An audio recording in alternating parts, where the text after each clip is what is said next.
Hello and thanks once again for taking the time to download and listen to a podcast on CelticUnderground.net. I'm Harry Brady, and what a bumper-filled podcast we've got for you today.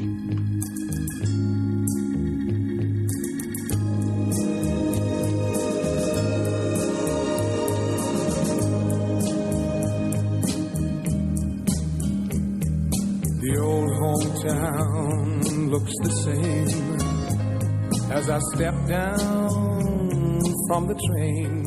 There's so much going on in this week's podcast that I'm going to have to keep my ramblings at the start to a bare minimum to be able to fit it all in without it being a 2-hour podcast. First up, we're going to have Brendan Rodgers with the post-match interview stuff from the Celtic Motherwell game on Saturday, and then that goes straight into the podcast with myself and Mark Cooper. We touch on the ICT game, the Motherwell game, Brendan's comments about the pitch, move on very quickly from there because we can't be arsed talking about it, and then manage to fit in stuff about Sean Maloney. Anyway, I'll leave all that to our podcast. After that, we have a tale from the Celtic Wiki, which is Mr. Joseph Cullen, who is the first Celtic goalkeeper to lift the Scottish Cup.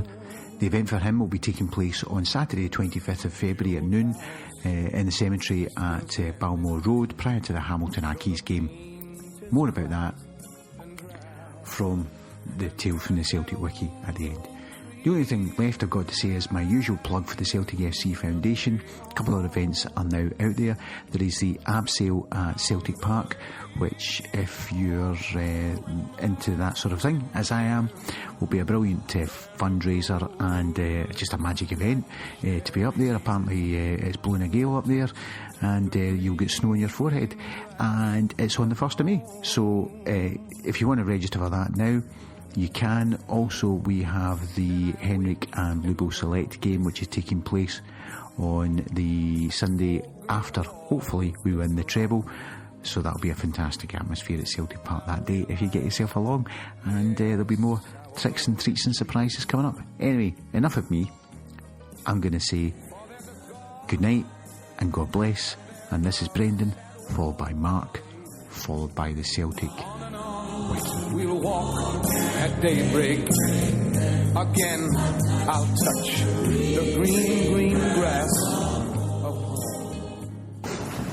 Brendan, we have 3 points. Today, what were your thoughts on the performance? I thought the players done remarkably well, considering the pitch, the level of the pitch is it's very, very difficult when you play against teams that, and Motherwell Common I thought did very well on the back of losing 7 goals. You always want to come here against a team that can attack and score goals and sit deep and block up the spaces, and of course whenever you do that, then you rely on the speed of the game, the combinations, the quick play. Our players have to deal with a real difficult pitch, and technically they're having to make sure they touch at times before they get it under control. They can't play first time, it's very difficult. So I think how they deal with the game on a difficult pitch and how creative they are is a huge testament to them. The game, first 20 minutes was slow, we weren't aggressive enough, it was passing sidewards, didn't penetrate enough, weren't incisive enough. We then get the penalty. Mr. uses his body cleverly, gets the penalty, and then after that we livened up a wee bit. Second half was much better. We changed a little bit at half time in order to open up the sides more, to play quicker, have better penetration in the team, and we ended up, we could have maybe had 2 or 3 more in the second half. So yeah, I was pleased in general. It's a great focus that the players have. They defend it very well, really counter-press the game well, forcing them to kick it long. We win it back, we're on the attack, and I thought we attacked on the sides well. James Forrest was brilliant. He was very good, should have scored after a great move, building through from the keeper. So some of our football is very good on what is, might not look it, but it's a very, very difficult field. Is the pitch a concern? Yes, it is for me. It is for me. When you're trying to entertain supporters and play a level of game, the pitch is vital. But we'll get it organised. We'll get it and sort it, I'm sure. But it's not something short term that will be done. What did you make of the challenge of Kieran Tierney? Again, I think it was a result of the pitch. I think the ball pops up for Kieran. The player's coming in, the ball pops up, and he makes the challenge on the back of that. But if it rolls in nicely to him, he's getting tackled on his foot. So it didn't look very good, but I'll give the benefit of the doubt to the player that he didn't mean it. Are you talking about a new pitch getting put down in the summer, Brendan? Hopefully that's what we should do. I think it's an old pitch here.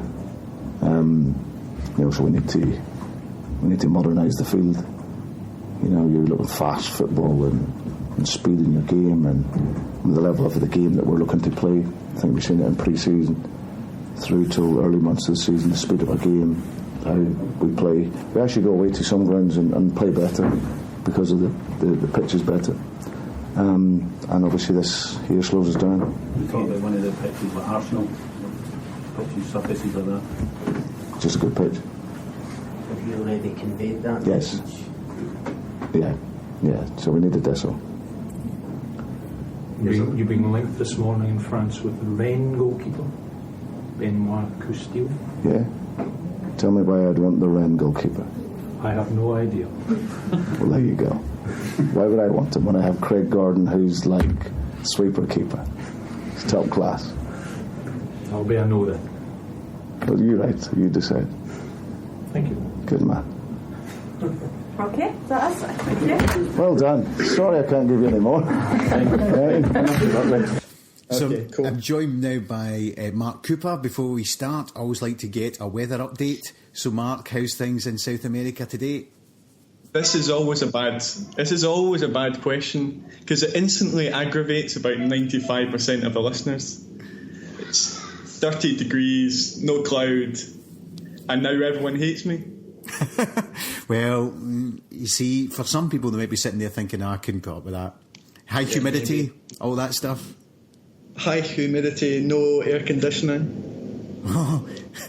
You know, the glamour of the podcast, people here will be wondering. Before we started recording there, I just had to sit and watch a few of the wonders of modern technology. Mark, go away, get myself a drink and sit down, because it was just too hot to do a podcast without a glass of water. I thought I was on Mastermind here. Anyway, Mark actually lives in the New York subway, just in case you're wondering. There's about a 20 carriage train going past just now, a freight train. Great. So, just to add to the professionalism, I'll cough all over the microphone. Let's start off with the games. There's been 2 games since our last podcast. So 2 games where Inverness in the Cup and Motherwell in the league. So, first of all, I should have asked this before we start the podcast. Did you get to watch those games, Mark? It'll be a short podcast if the answer's no. No, on to the next topic. Yeah, I did. Via Celtic TV. And I don't do illegal streams. I still contribute to the club. It's extortionate. It is extortionate. But how much is it? If I'm not paying any tickets, then I'm obligated to give something to a club from here. So how much is it? I think it's close to. I think it's about £15 a month or something. So you get the home games live? Yeah. So you get all of the Scottish games live, and then you get the European games after like 11 PM or something Scottish time. Ah, right. So delayed transmission in European. So you get the away games live as well? Yeah. So it's good. It's good. No, because I was going to say, if it was only the home games, you'd be getting your money's worth just now. Because Celtic play at home. I keep trying to tell my wife that she has no recollection of this. We had no home games in the league in September and October, and that's why we're playing every single week at Celtic Park at the moment. But she's just, what? You've got another game again? It's Saturday at 3 o'clock. Is that common, Brian? Yes, exactly. Or Harry even. That's all right. So the Inverness game. You're on Sports Sound every other week, so come on. if somebody doesn't know my real name just now, by now that I didn't. Someone's pure writing it down on a pad of paper. Somebody's doing it with a crayon. So Inverness 6-0. Yeah, with a Dembele hat-trick. So was that was a game where it was the kind of lofted pass into Lustig, who basically controlled it about a yard from the goal line? That's right, yes. he did that thing that you don't see in the Premier League very often, which is somebody controlling the ball instantly. Yeah. It was.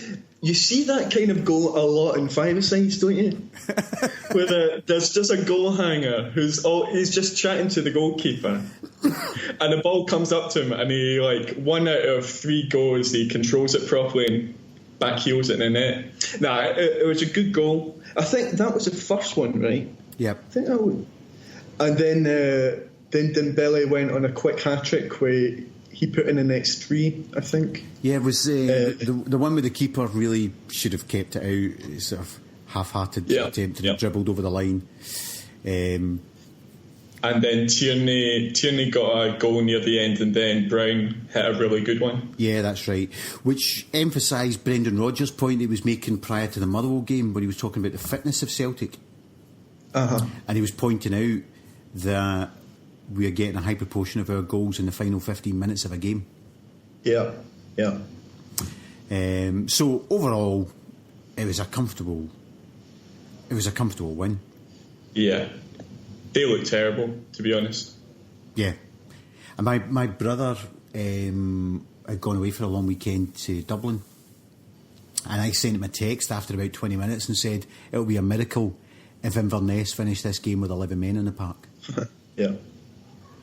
But I felt, you know how people talk about the big clubs get beneficial decisions, Celtic get, Brown never gets booked and all this sort of stuff.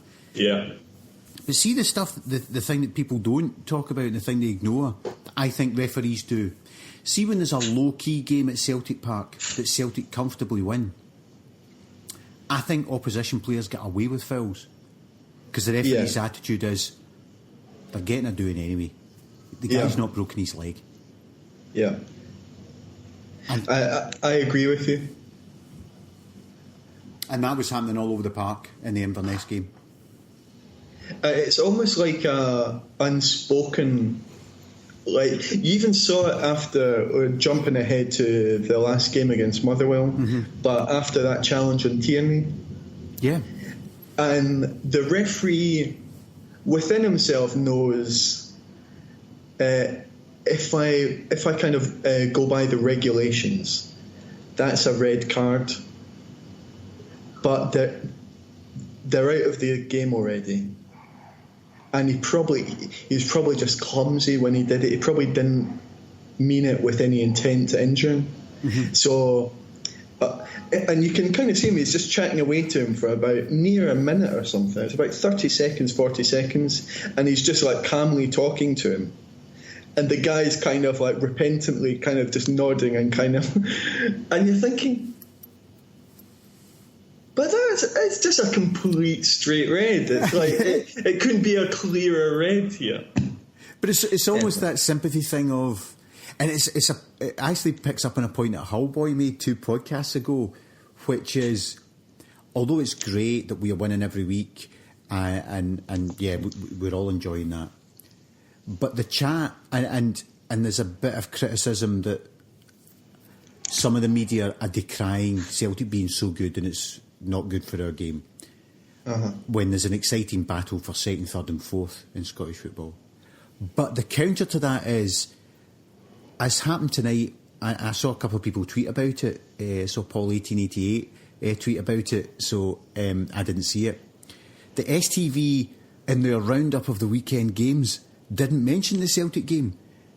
There's almost now, because we are so far ahead of Scottish football, there's this, well, you're Celtic, so we'll just ignore you a wee bit. Yeah. Yeah. And I would put that into the referee, and then at your point of the referee talking away to the guy, it's almost as if, well, I mean, I'll let you off with it because, of course, they're so much better than you that it can't be helped that you fail them. They're so good, aren't they? Yes. They're so good. What can you do? I should book you here. Sorry. Yeah, so that was I'm not going to touch on the Inverness too much. We were just a different class to Inverness. I do think, and we've got, in 2 games' time, I think we're away to Inverness on a Wednesday night. Yeah. The draw away to Inverness, the more we are winning every week, the more I think that result bugs Brendan Rodgers. Uh-huh. So I'm quite sure he was delighted we thumped them for 6, and I'm quite sure he wants to thump them up in Inverness. Yeah. So then on to the game more recently in people's minds was the game against Motherwell at the weekend. So what was your expectation? Motherwell had just lost 7 goals to Aberdeen. What was your expectation going into the game? My expectation was put my bank account on Celtic winning that game. I was reading the conversations before the game, and there's conversations of like people putting on like 7 and 8-0 and stuff, and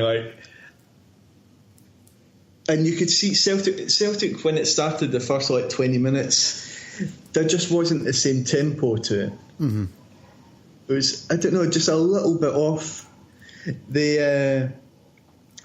I'm not sure what was the goal. It was Forrest's goal. Yeah, where his touch is lovely. It's a touch and it's a change of angle, a change of direction, and he doesn't lose any pace at all. He kind of goes in and he just slightly kind of goes out, and the defender doesn't have a clue what to do. And it's a really nice. It's a good finish as well, but it's a really nice touch. And what's the goal before Dembele scored? Was it a penalty? Yeah. Aye. Yeah, it's good. It's good. Sometimes it's hard to, when the opposition is like, I'm watching these games against the bottom 6, and there really isn't a lot of quality there. Yeah. Like St Johnstone in 5th, they're fairly well organised, and they're not Hearts. Yeah, they're not Rangers. technically better. They're just well organised. St Johnstone. They're just very well drilled. They are well. Yeah, exactly. And player for player, there's probably they're pretty similar to much of the bottom 6. And then Aberdeen have a fairly decent squad now. Hearts have recruited that big the Greek guy, looks pretty composed in the middle, and decent players, whatever. But the bottom 6, I'm watching it, and the boy Chalmers, who was against Forrest, who came up through Celtic, I felt sorry for him because Forrest was really on a game on Saturday. Yeah. He was really good. It's the best I've seen him since. He had a very good game away at St Johnstone, where he scored that goal when he ran from basically a halfway line. And he seems to have got back to that form when everyone then was saying, well, you can't put Roberts back in a team when Forrest is playing this well. And he seems to kind of have just got back to that level again. It'd be cool for him to be able to keep that up for like a month or so. But yeah, it's one of the interesting things I think, and it kind of relates to what we've spoken about a few times about journalists covering a lot. Like there's a lot of space given to Scottish football, but not a lot of analysis. And the fact that since we've come back, since basically the Rangers game, we've come back, and Brown's now has a different role in the team. Like Beaton is now sitting very deep and receiving it from the defence. And Brown seems to be like slightly higher up. Yep. And then Henderson or whoever's been in there, but Henderson just now is being like further up again, as a kind of that loose man, just kind of going into space and kind of linking up the play as we go up a pitch. But when all of the kind of and I agree with it, all of the kind of analysis was that Brown was having his best season, but he was playing in a different role to how he's played his whole career. Like, he's now kind of is a complete sitting defender, and the two centre-backs would, spread out. Yeah. Brown would come in and almost be like a kind of like a triangle. But with him, probably only about, 10 yards ahead of him. And with probably the two fullbacks probably higher up than him, or more or less in the same kind of level as him. And he was just controlling everything. And I've no idea what the reasoning behind it is, but against Rangers, he got caught out a few times in the first half hour, and he wasn't having an especially good game. Yep. And I think it would be a mistake for... I think he was so good before in the Champions League that I wouldn't not want him... I want him to play there in that role again as that deep-lying midfielder. He had the highest out of any midfielder in the Champions League who had completed more than 400 passes. So obviously statistics can be skewed if someone only comes on for half a game or whatever. But basically, for someone who's played consistently in the Champions League group stage, he had the highest passing accuracy out of anyone. He had 96%, according to UEFA, over the 6 games. Yeah. And that's playing in a team where there's kind of a less passing options, or theoretically, we're going to be slightly in the back foot against Barcelona, City and whatever. So it's going to be harder for him to make those passes rather than, Busquets giving it to someone who's free or whatever.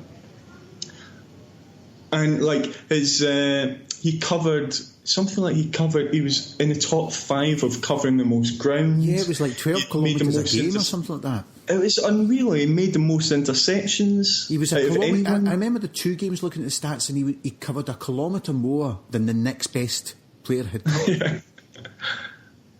Exactly. So I'd want him back there when we're in the Champions League. Could it be that it's just simply where it had been evolving, that it was him and Armstrong, where if we want to start talking, and he was a number 6 and Armstrong was a number 8. Yeah. And then with Armstrong having been injured and Beaton having coming in, Beaton's never going to be the number 8. Yeah. Yeah. So it's a bit of a needs must that's pushed Brown up rather than they particularly want him to be there. That's possibly true, yeah. But I would hope that that it's possibly true. But I would have hoped that McGregor and Henderson and possibly Christie, if he had stayed, could have been sufficient numbers and quality to be able to have played in those 2 as Armstrong and Rodgers had played until they both came back. But possibly you're right. So the other thing, the reason I was asking as to what your expectation was, because I had a discussion with someone on Friday where we just expected that Motherwell to come in and park the bus, because you don't get sacked for losing 2-0 or 3-0 at Celtic Park, but you do get sacked for losing 7 goals in 2 games consecutively. Exactly. Yeah. But actually, despite the fact that Motherwell were quite defensive, they did offer more of an attacking threat over 90 minutes than Aberdeen did 3 weeks ago. They weren't doing that much, but they did more than ever Aberdeen did. Yeah. But Aberdeen were especially... They're overly... they're quite disappointing, I thought, actually, Aberdeen. Well, Aberdeen went completely man for man. So my sources at Celtic Park tell me that's why we quickly moved to a 3 at the back with Tierney being pushed up, so that Johnny Hayes became a right back. Yeah. We just looked at them and said they've gone man for man, pushed up Tierney, Johnny Hayes then becomes a right back in the game, And then the other thing about playing for man, the other thing we kept doing was getting the guys on the left and the guys on the right to, in the middle of play, to swap over. Because then you've got the left back running across to the right back position and vice versa. You pull them all over the place and they don't know where they're going. It's amazing that you'd stick to that man-to-man so much. Like, I was listening to an analysis of the Carlos Alberto goal against Italy, and it was basically they watched like Italy were just going man-to-man so much that Jairzinho's on the right, and he just like he's told to go on the other side of the pitch, and they watch. I'm not sure who it was, maybe Facchetti or whatever. Just walk, completely like a dog on a leash. Is just like following him completely, and it just opens up. And so, like, they had Alberto just, like, sprint up. So as soon as it goes to Pele, and there's meant to be an Italian left-back there, and he knows there's not because Jairzinho's gone on the other side for the past 5 minutes or whatever, well, then there's just a huge channel to go into. It just seems, like, crazy that Aberdeen, if Tierney goes up as he's going to go up, like, then that's your one opportunity, basically. Yeah, you say to them, he's gone so far up the park, you've now got space in behind him to run into. Exactly. You're going to have, if we have someone on the pitch who can find you with a 30-yard ball, Hayes is always going to be there. You don't even have to look. Like, Hayes is going to stay there in that 30 yards of space or whatever in between, like him on the touchline to our left centre-back. And then from there, we want some people, as that centre-back has to go down to close him, then we want people from a midfield in for this ball coming in or whatever. It seems strange that... But it's one of the things that bugs me when you hear on the television if a goal's lost through zonal marking. Yeah. You hear about it all the time, but you never hear about when goals are lost through man marking. And I'm not saying one's better than the other, it's just this sort of, it's not zones that don't score goals, it's man and all that stuff and all that nonsense. But if you go as man for man as Aberdeen did, you're completely putting everything. You're giving up your whole game plan to the opposition because you're saying all we are going to do for 90 minutes is react to what you do. If your guy runs there, we'll run there. And so there was a point in the first half, I think it was, where Simonovic gets the ball against Aberdeen. And we had, I think it was, somebody went left, somebody went right, and Brown did some sort of pirouette and turned. And as a consequence, Simonovic then runs with the ball for 40 yards because the Aberdeen players are so busy running after people, nobody's actually watching the ball. And he gets to go straight the way through. But, so getting back to my point, I thought Motherwell at least tried to have an attacking presence. And actually... Player for player, that actually Pearson should be a good SPFL player. Scott McDonald he's old now, but he does have quite a good touch, and like you can imagine like it being played into him, and he can receive it well back to goal, and he could find what's a big boy called Molt. Is quite a strong runner. It gets those. McDonald and Pearson are of a better quality than most players, and McManus that's three players who are better standard than most SPFL teams. But they've got a manager who seems to be getting angrier and angrier at the moment. So, but what the biggest talking point that came. Well, there's two things. One, the penalty kick, just touching the penalty. At the game, I and everybody round me thought it was a soft penalty that Dembele's sort of thrown himself down, but not one Motherwell player complained at all. Nobody ran to the ref, nobody did anything. So you're thinking, well, it must have been a stonewall penalty. There was the challenge on Tierney, which, in the post-match interview, which you don't know this, but people listening to this podcast have heard just before us speaking, Brendan Rodgers uses the defence of the Motherwell player as how he starts to criticise our pitch. Because he says, maybe it's the pitch's fault because the ball bounced up.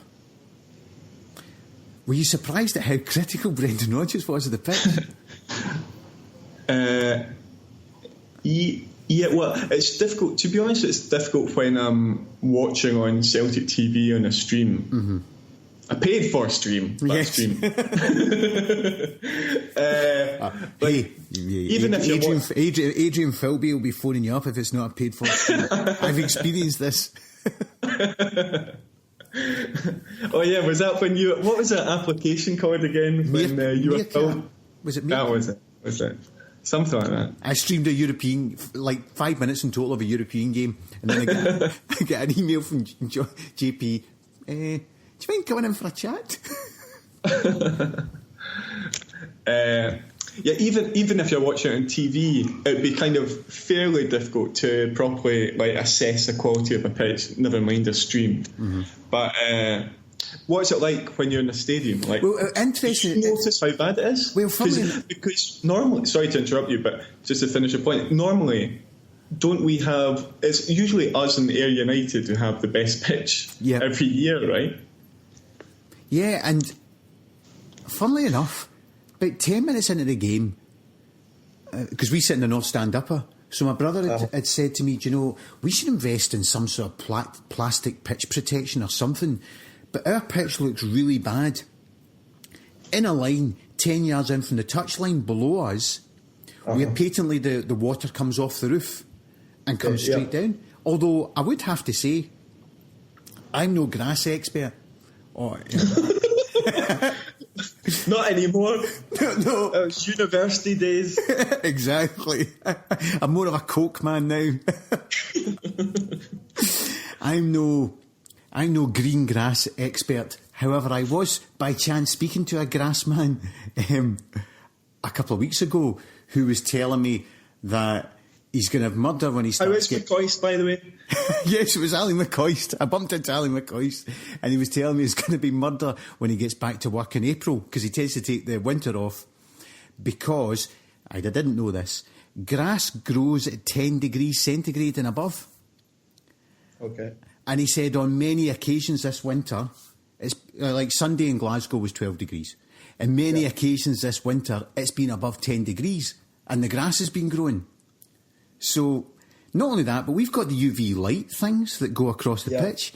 And it's been not particularly wet since Christmas. Yet, by chance, by coincidence, my brother mentions to me on Saturday, look at the state of our pitch. That's where it's coming straight off the North Stand roof. And then, press conference afterwards, Brendan Rodgers is saying, our pitch. Not only is our pitch poor, we've been playing a lot. Many of our better games have been away from Celtic Park this season because of how poor our pitch is.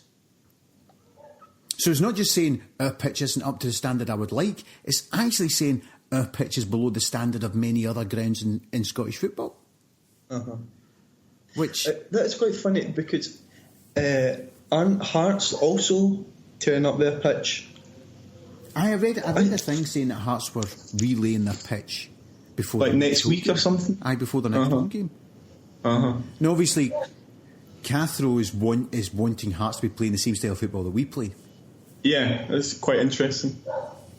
So he was asked whether we would be looking at the type of pitch that Arsenal's got, which is like half grass, half AstroTurf. Yeah.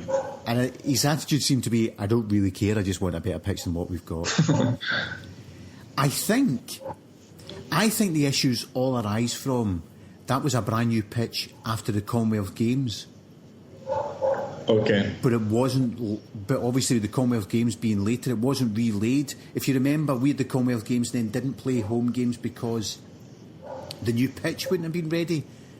Yeah. And I wonder whether it's just that the pitch never ever properly bedded in after the Commonwealth Games. Mm-hmm. If it was late. Yeah. Late. Fascinating stuff.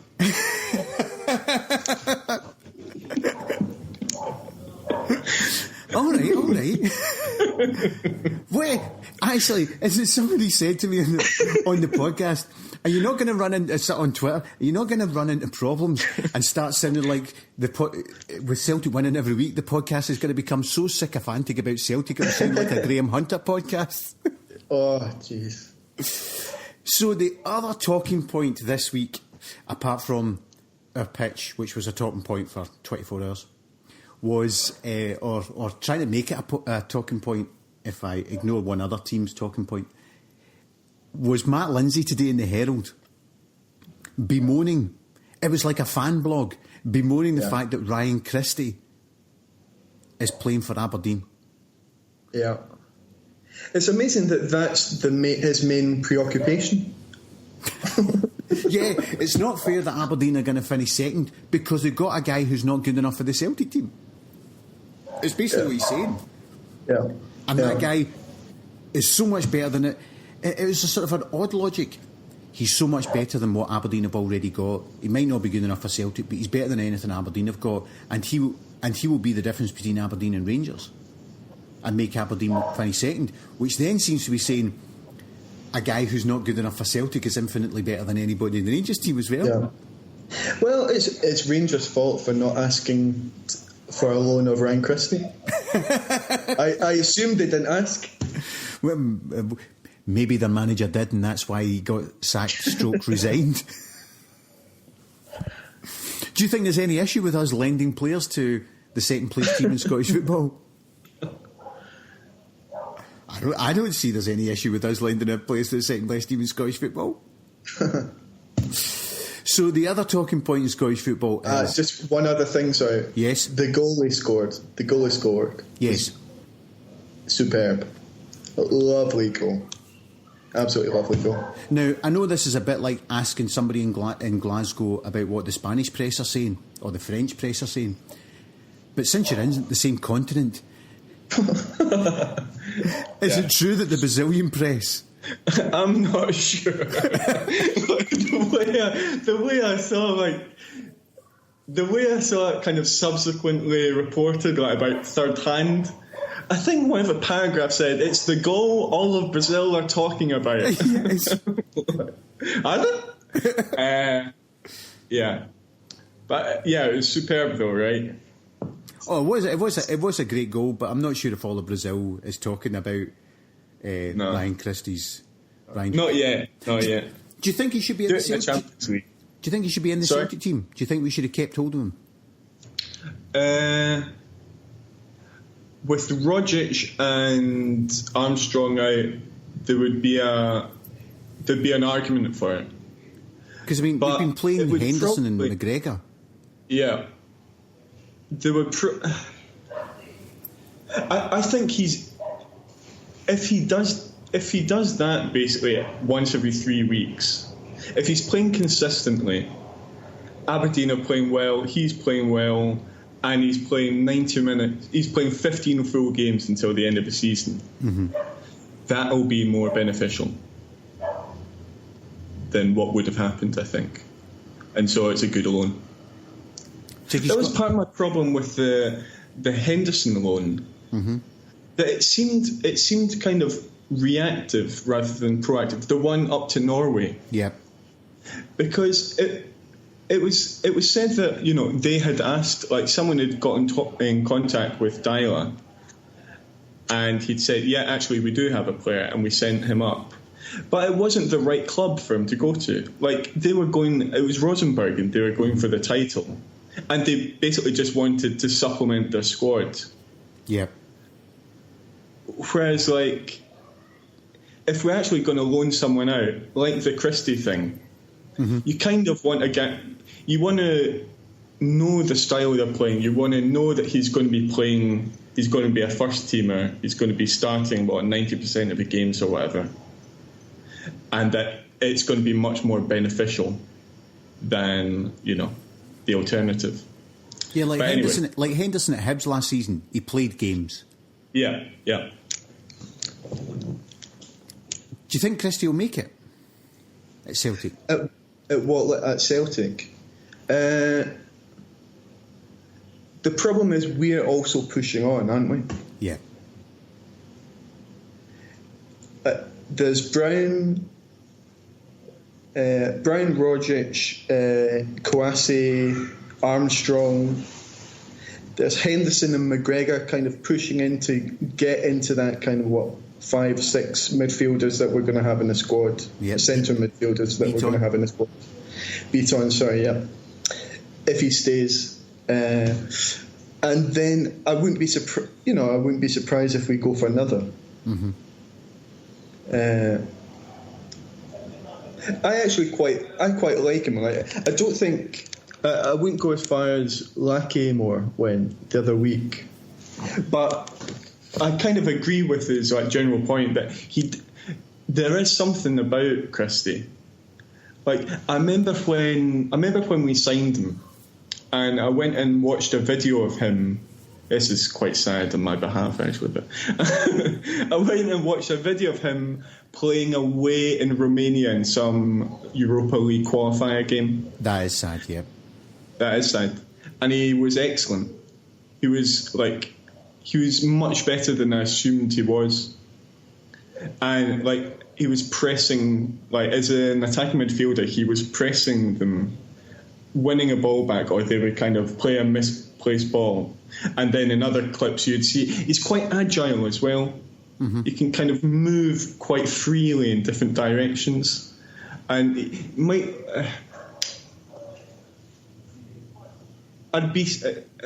I'll conclude it by saying I'd be surprised if he makes it. Because we're talking about Celtic being a last 16 quarter-final Champions League team. Mm-hmm. That's what we're going for in the next 4 years. Yep. He just strikes me as a typical type of player that we've had in my lifetime who doesn't quite make it. That when he first comes in, you know he's got something, but you also know he just lacks. And I don't want to be too critical, but it just strikes me that he might lack physique and pace at the level that we want to be playing. Yeah, and there's also an issue. I agree with that, and there's also an issue of where do you play these guys?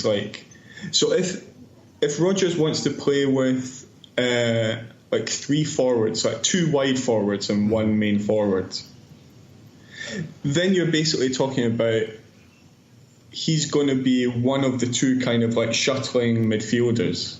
Unless they do go to a 3-3-3-1 mm-hmm. that there've been kind of whispers about. But I couldn't see him. Yeah, I don't think he has the physique to play. And in that kind of shuttling role, there's a lot of going back and forth, the kind of player they bought Henderson. Jordan Henderson for Liverpool. Yeah. When he was you need a lot of Henderson. He's got a bit of quality, but his stamina is excellent apparently. And Armstrong is the same. Where he can just go back and forth. He covers so much ground. That then, if you're to say that someone like Rogic, who might not be able to do that. But the great thing about Rogic is his incisive passes. Yep. His ability to receive the ball under pressure, even at Champions League level. And he can withstand the opposition, midfielders pressuring him. And then you think about Christie. I don't want to be too harsh about Christie because he's a good footballer. And this is always the problem when you then go to speak about a player that's on the fringes and you're thinking to yourself, I'd like him to make it, but I don't think he will. And you then go to explain why you don't think he will. It sounds like you're saying you think he's exactly. Shite, when you're not. Exactly. There's a lot of people who would... Yeah, exactly. And what we're basically discussing is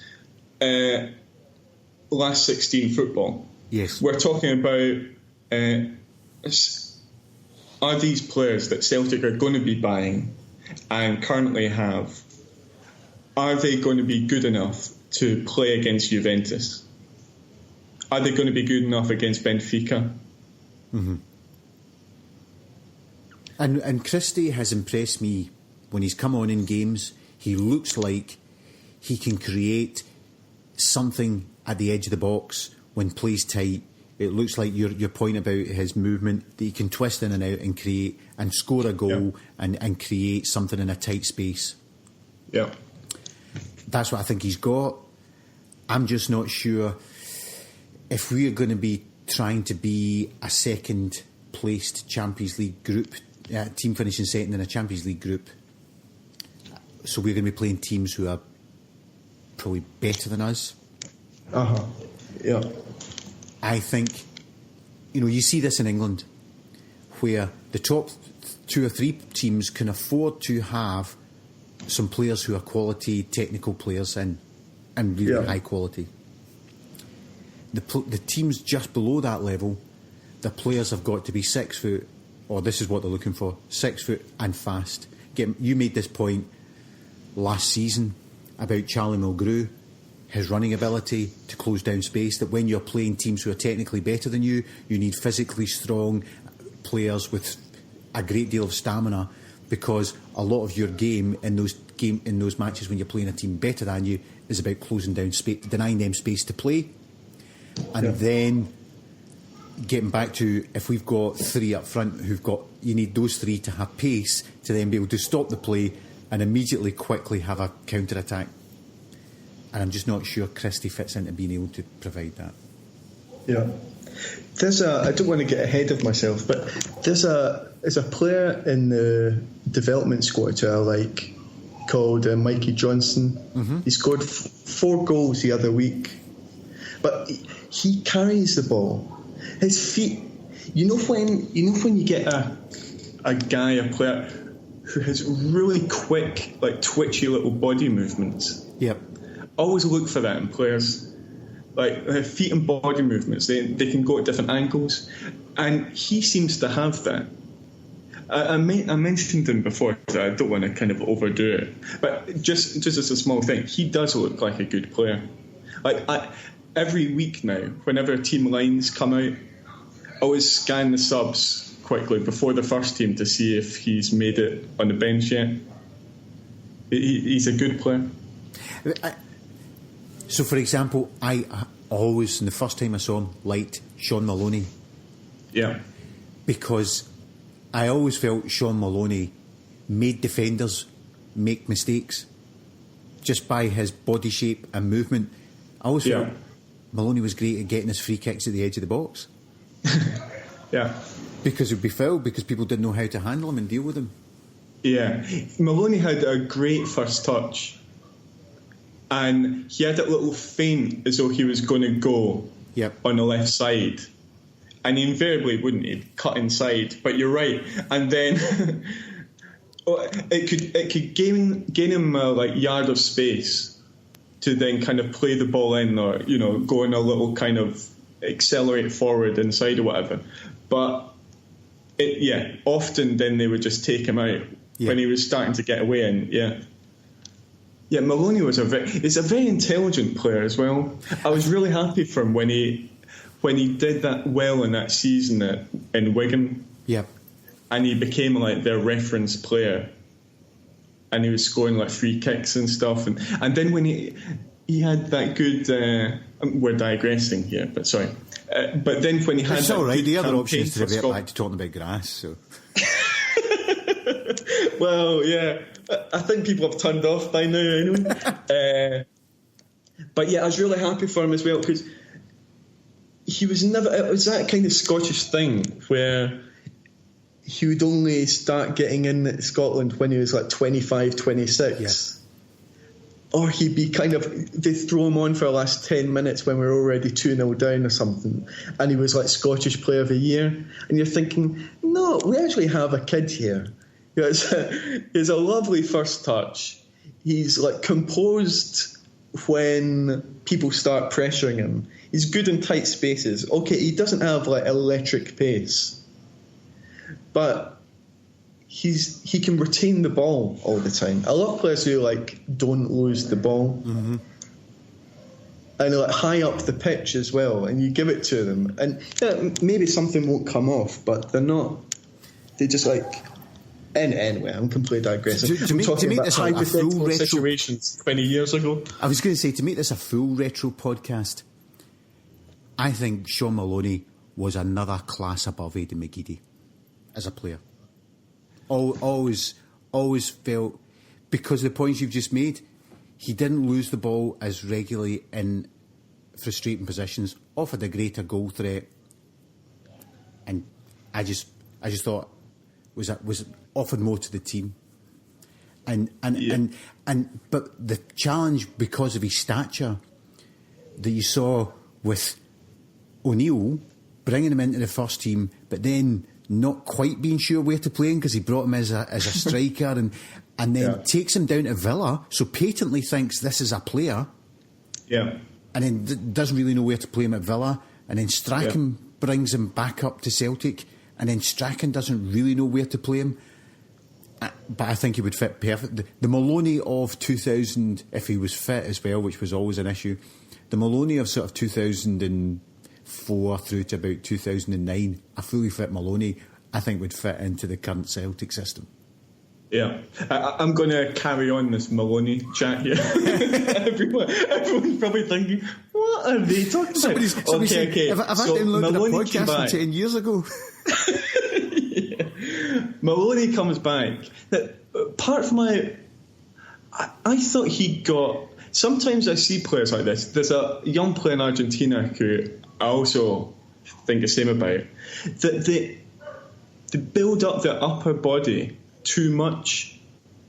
Like, I thought that Maloney was getting a bit too chunky, and it was kind of... He was becoming less agile and less kind of like... He was always quite elusive, Maloney. And he was becoming... And he was getting injuries. And then down at Wigan, Martinez said, like, he's out of shape, like... He'll need like 2-3 months to get like fit. And when he was in his like prime at Wigan, it looked as though he had like half a stone off. Well, I remember hearing in his second bout at Celtic that one of the things that was frustrating the Celtic medical people was he was overtraining. That he was going away and doing his own training regime. That they was saying was contributing to his injuries. Yeah. I was always really fond of him. When we sold him to Wigan for $1 million, I think the same day or the same week we bought Bangura for 2. Anyway. There's no comparison. Nah. Anyway. And then the next 2 years he was playing well in the Premier League. Yes.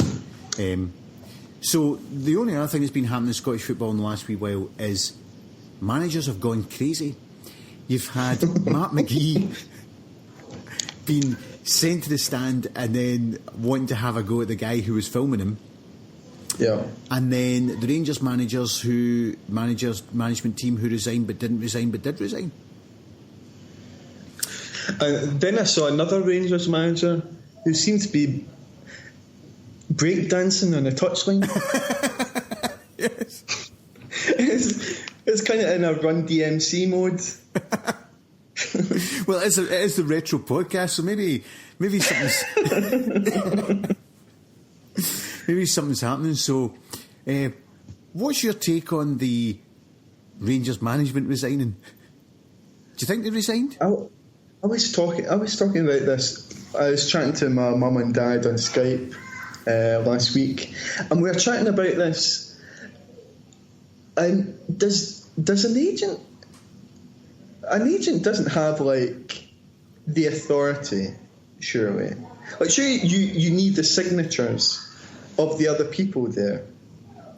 Yes. Like, because basically you're breaking a contract. Like you're agreeing. Like you can't set someone based on a conversation with a guy's agent, surely. Well, also, I don't know any more information than that, but it just from that it just seemed. If an agent resigns on Monday, they have a chat about it on Tuesday, and then the guy's then taking training and takes a press conference on Friday afternoon, and then Friday night they say, we've decided to take his resignation after all, because do you know what? This is Rangers Football Club, and we don't have people resigning on us and then not. It just struck me as that probably the agent's gone along and said, look, you're wanting rid of... Because I'd heard that they were wanting to sack him, but they couldn't afford to. Yeah. And I'd heard that they were going to chuck, what's his face, the guy with the Bentley, McParland, under the bus as a defence mechanism. And the next night, Richard Wilson, the Dave King fan club on Sportsound, starts talking about how Warburton was a great manager until he brought McParland in, and then he started signing crap players, so it was all McParland's fault. And I thought, well, there you go. They've started the narrative for chucking the guy under the bus. And then there was the sacking thing, but it just struck me as that maybe the agent had gone in and said, look, you're not happy with this guy and you want to sack him, but you can't afford to, and we don't want to be here if you're not happy. So let's have, but we can't have a club poach our management team because you charge them money. So let's have a conversation about waiving all this money to make it easy for you and easy for us. I think that might have happened, but that's very different to actually resigning. Yeah. But anyway, they're in a complete on a side point, it's amazing. It's amazing that the transfers of, so you get Senderos, Hill, Crancher, Barton, and Garner. Yeah. The first four are free transfers. And Garner was 28 when they signed him, and they signed him for about 1.8 or 2 million or something. Yeah. And the five of them there's two of them had contracts of 2 years, and two of them had contracts of 3 years. They committed to, they made a financial commitment of £9 million over the course of 3 years, with no real resale value for any of them. No. And they sanctioned those transfers. And they must know inherently that they're not going to win the league as well. Yep. So it just complete incompetence. And at the same time, they also have one of the existing squad hitting 37, 38. So they've already got age in the squad that you'd be wanting to replace, and they stick in additional age into the squad. Yeah. But it just demonstrates a point we were making before we started the podcast. From day one of that new club, there appears to have been no strategy bar let's win the next game and deal with the consequences the day after. Yeah. So obviously there's been hearts have gone down the director of football and young coach route, which is a crazy way to do it. Does the director of football pick the team? What's the coach know about anything? Suddenly, when the new Rangers are doing that, that's a great way to do it, and it's fantastic, and everything will be wonderful. So, do you think that they'll manage to make a success of it, or do you think they'll just continue with their stumbling from one disaster to the next? Well, you're tempted to go for a latter, but to be honest, if you recruit talented people, you should do well. Like, if they recruit like a bright guy who's a director of football, and the manager and him have they kind of believe in the same, they're looking for the same kind of qualities in each position. And they kind of, I'm trying to think of the right word, but they kind of like coincide a lot of their opinions on football and footballers. Then it can be, like, it should be quite successful. Like, they have a bigger budget than any other team apart from ourselves.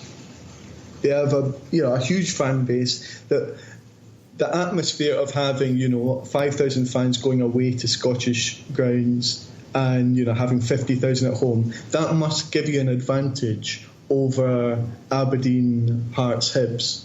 Well, certainly over Aberdeen, because they take no supporters. Oof. And like Rangers, as we were saying before the podcast, they should have got to this stage with a surplus of not spending that much money coming up the leagues, because they're playing against part-time footballers. And when you get into the top two leagues, then you can start to kind of, expand a bit and start spending a little bit of money. Mm-hmm. But it's been so short-term. It's been so short-term. Like, Hill, Cranshaw, Barton, who's the other? Like, Senderos? Jeez. Oh, I know. Like... And with that, they're going to have no money to then regenerate the side. It's great, isn't it?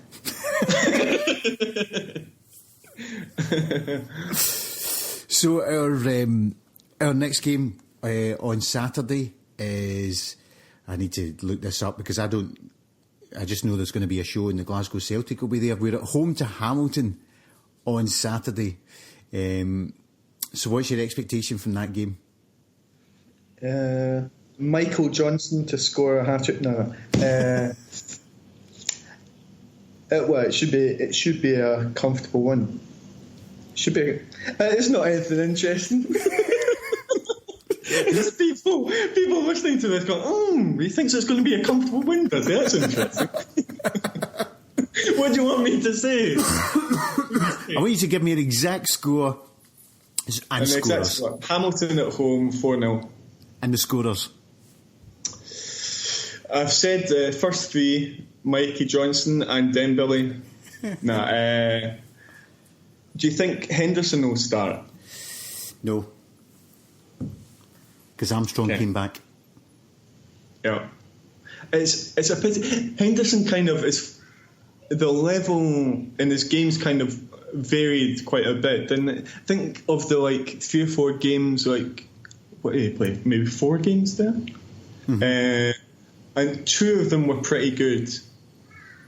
But really, you want to be, Do you know what I think? Really, he's making some really nice passes for some goal. Setting up against Inverness, some really, really lovely passes through to Tierney, whatever. And then he could be anonymous for 10 minutes. And you cannot have a midfielder in the system that we play be anonymous for 10 minutes. Yeah. And I think that's maybe the problem. I would think that as he develops, say from 26 onwards, he'll be a deeper midfielder. Yep. You kind of need that little burst of pace and that kind of twitchiness. I'm trying to think of a better term. You're liking twitchy footballers, aren't you? Yeah, but they make the difference. But yeah, it's especially on the wings, they make a difference. But if you, because he is a nice passer, mm-hmm. and he's got a nice aggression to him sometimes. That he can be quite tenacious and quite abrasive for how old is he, about 19, 20? There's a little glimpses that he has quite a kind of it's quite tenacious, but and he has a lovely weight of pass. I'd prefer to see him kind of just deeper, stroking it about. You'd like to see him deep stroking it about, okay? Jesus. Is that I'm too naive when I'm speaking here. He's 20. He'll be 21. He'll be 21 shortly. I was wondering what you were laughing about at that point. I had no idea. Anyway. Oh, for goodness sake. So, I don't think he'll be playing, so he's not going to get your goals. Yeah, well, 4-0. Dembele, Sinclair. Another. Do you know what I'm going to do? I'm just going to record this section, and every week I'm just going to put on what just for every game. What do you think the score is going to be? 4-0. So with that, I will say Mark Cooper for this 20-minute podcast of 59 minutes. Thanks very much.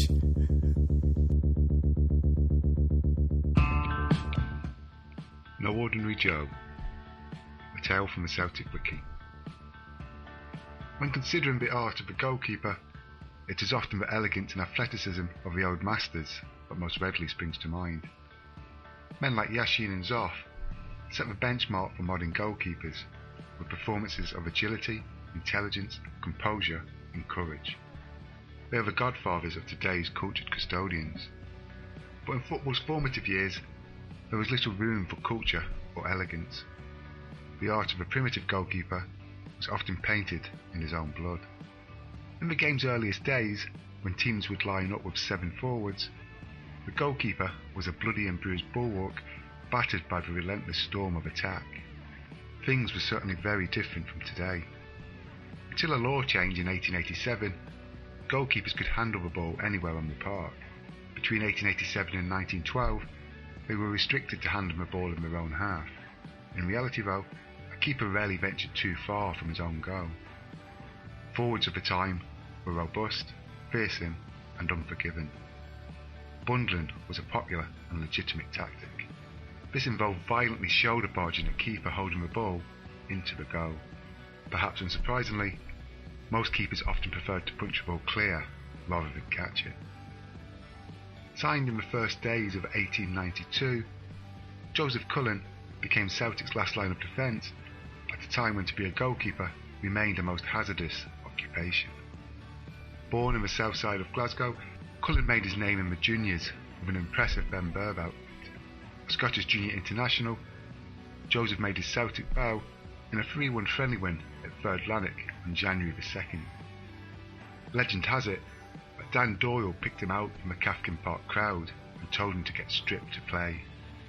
In reality, Tom Maley had moved swiftly to sign Joe when the erratic performance of keeper Tom Duff had been blamed for an 8-0 humiliation at the hands of Dumbarton on New Year's Day. Cullen kept a clean sheet in a 2-0 friendly victory over the original Rangers, and on January the 23rd he was selected for his competitive debut in a Scottish Cup quarter-final tie against Cowlairs. The boys had never lifted the Scottish Cup, and the determination to right that wrong was illustrated in a comprehensive 4-1 triumph. Rangers were dispatched 5-3 in the semi-final, as the Celts progressed to meet establishment favourites Queen's Park in the final. The original final clash on March the 12th would be declared void, as the slopes of Ibrox couldn't contain the huge 40,000 crowd, with many of the enthusiastic spectators encroaching on the play. A replay was arranged, and on April the 9th, as a strong wind swept across the Ibrox pitch, Celtic captain James Kelly led his team onto the park and into battle. Celtic would carry their impressive recent form into the final. From the off, Queen simply had no answer to the men from the East End, and the stylish Celts swept to a thrilling 5-1 victory. The Scottish Cup was Celtic's. Joe Cullen produced an admirable display, an assured presence in support of the magnificent Doyle and Jerry Reynolds. This breakthrough triumph was met with delirium throughout Scotland's Irish communities. The Scottish referee reported that when news of Celtic's victory reached Coat Bridge, the cheers from the town echoed all the way back to Ibrox. Celtic would end the year with a remarkable Scottish Cup, Glasgow Cup and Charity Cup treble. History had been made, and Joe had played his part performing football's most dangerous duty. Cullen would play some 73 times for Celtic, including, in August 1892, the first match to be staged at the current Celtic Park. A steady rather than outstanding performer, Joe might not be regarded as a goalkeeping great, but his fearless devotion to his duties was unquestioned, and in the name of Celtic, Cullen regularly suffered at the hands, shoulders and boots of forwards. In one particularly brutal encounter with Sunderland, Joe's unflinching performance would conclude with him being kicked unconscious by Renton-born forward John Campbell. One Celtic supporter was so impressed with Cullen's bravery, he later presented the keeper with a gold watch as a token of appreciation. But perhaps inevitably, such physical punishment took its toll on both body and mind. Willie Maley would later remark that Joe was never quite the same following that infamous Sunderland clash. In May 1897, after losing his place to the great Dan MacArthur, Cullen would depart Celtic for Tottenham Hotspur. A popular character with a renowned sense of humour, Joe was a favourite figure in the parquet dressing room. He would leave Glasgow not only with the best wishes of the support and his teammates, but with a deserved place in Celtic history assured. Joe would die prematurely from pneumonia in 1905. Now, some 112 years after his passing, thanks to the outstanding work of the Celtic Grave Society, his place in Celtic history will be celebrated once more.